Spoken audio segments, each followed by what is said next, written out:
PDF ном үүсгэх хичээлийн хүрээнд үзэх ёстой хичээлүүдийн нэг бол Nitro програм хангамжийн тухай хичээл юм.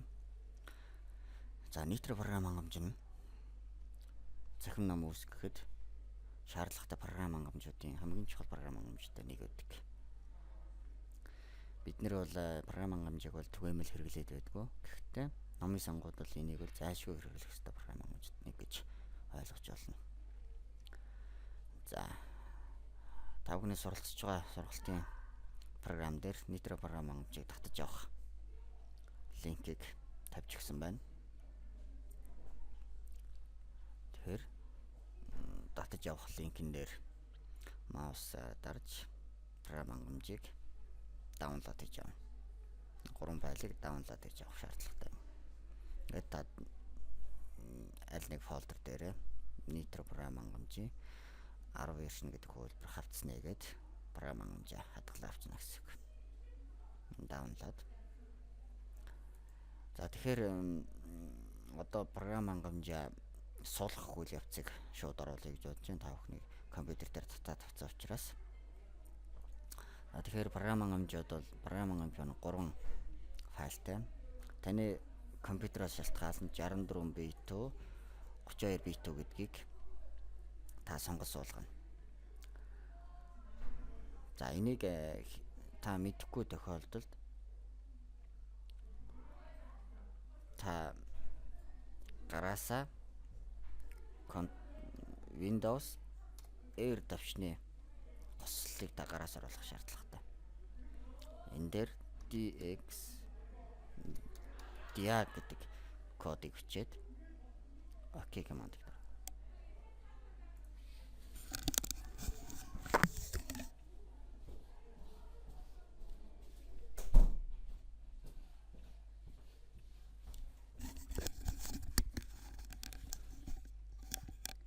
За гарч ирсэн дэлгэцэн дээр таны компьютер 64 бит үү 32 бит үү гэдэг маань харагдаж байна. За энэ компьютер дээр бол энэ бол Windows 10 Enterprise 64 бит дээр ажилладаг. Ийм компьютер байж байна. За мөн өөр ямар тохиолдол харах вэ гэхээр Windows Properties та бүхний компьютер дээр My Computer гэсэн нэрээр хадгалагдаж байгаа гэж болно. Энэ тохиолдол бол This PC гэдэг нэртэй хадгалагдаж байна. За энэ дээр мөн адил 64 бит гэсэн мэдээлэл харагдаж байна. За тэгэхээр миний компьютер 64 бит учраас би 64 битийг сонгож ажиллуулнаа гэсэн. Маусаа хоёр тавшаад ажиллуулж.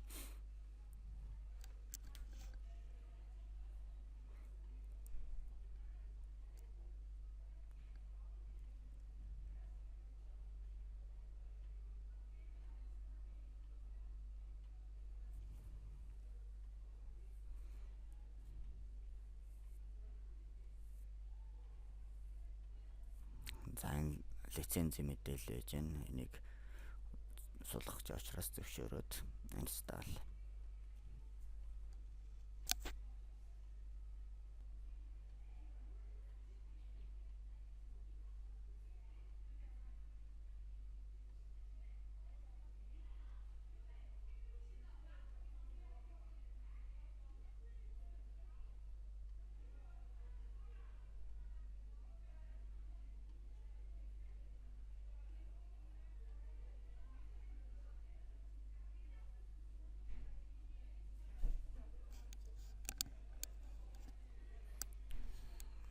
За finish тавчиг дарж. Тэр компьютерт суучлаа гэсэн үг. За ингээ Nitro Pro 10 гэдэг хөлбөр маань суудсан байх жишээтэй. За энэ тохиолдолд шууд ажиллах цонх нэгдэж байна. Та бүхэн анх суулгаж байгаа тохиолдолд password буюу serial number гарч ирнэ. Тэр тохиолдолд та энэхүү serial-ыг хийгээд ажиллуулчихна гэсэн. Энэ serial-ыг хийхдээ copy гэж хийгээд тухайн цонхон дээр гарч ирсэн serial number-ын дугаар цонхонд хийгээд идэвхжүүлчихна гэсэн. ингээд одоо энэ миний компьютер дээр урд нь суудсан байсан учраас дахин serial number нэх тийм шаардлага гарсангүй. За PDF ном үүсгэхийн тулд яадаг вэ гэхээр тухайн програмын ажиллах орчин маань энд харагдаж байна. Энд PDF from file from scanner гэх юм бол та шууд сканераар сканердж болно гэсэн үг. From clipboard гэх юм бол та ямар нэгэн хэрэглээний програм хангамжаас копи хийгээд оруулах жишээтэй байж болно. За from file гэх. За энэ тохиолдолд яаж явах вэ? Зөвхөн нэг хуудсыг PDF хэлбэрт хөрвүүлдэг. За нэг зураг байж болно. За сонголтууд маань энд харагдаж байна. Ямар файлыг PDF хөрвүүлэх вэ гэсэн. Зөвхөн нэг файлыг PDF хөрвүүлдэг. За миний хувьд picture руу ороод нэг зураг сонгоод PDF хөрвүүлж үзье.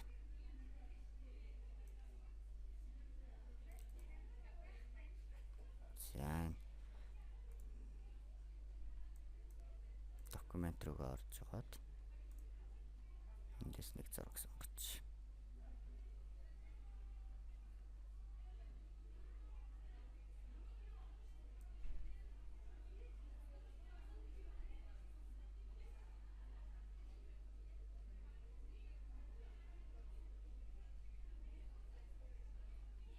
За дэлгэц рүүгээ ороод десктопн дээр байгаа зурагнаасаа нэг сонгоод хөрвүүлээд үзчих. Сонгоод open. Файл маань сонгогдсон байж байгаа. Grid.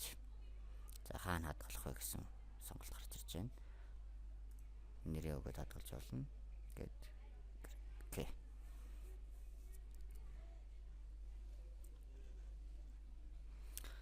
За энд уншиж байгаа үйл явцыг конверт хийж байгаа үйл явц бол энд харагна. Таны компьютерийн ачаалал буюу хурдаас шалтгаалаад компьютерийг унших үйл явц маань энд харагдаж байна.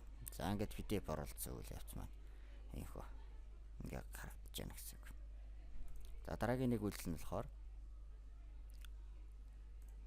combine буюу хэд хэдэн файлыг PDF-т нэгтгэж оруулдаг. Олон файлыг нэг PDF болгон нэгтгэх зорилттой гэсэн. Ингээнд бол мөн адил програмуудаа бүгдийг сонгоо оруулчихна. Open. Ингээд бүгдийг сонголоо. Алийг урд нь оруулах уу гэдгээ маус ширхэг хөдөлгөөнөөр хийчихнэ. Ингээд grid тавьчих дарчихна гэсэн үг.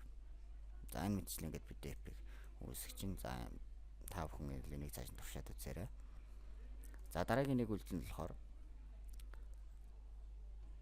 PDF файлыг Word руу Excel руу хөрвүүлэх боломжтой. Ийм үйлдэл байж байна. За жишээ нь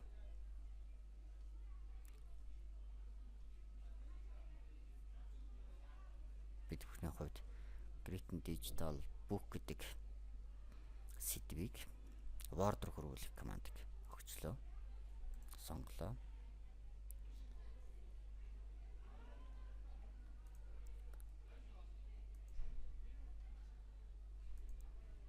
Хаана хадгалах гэдгээ эндээс сонгож болно. Desktop дээр үү гэдгээ. За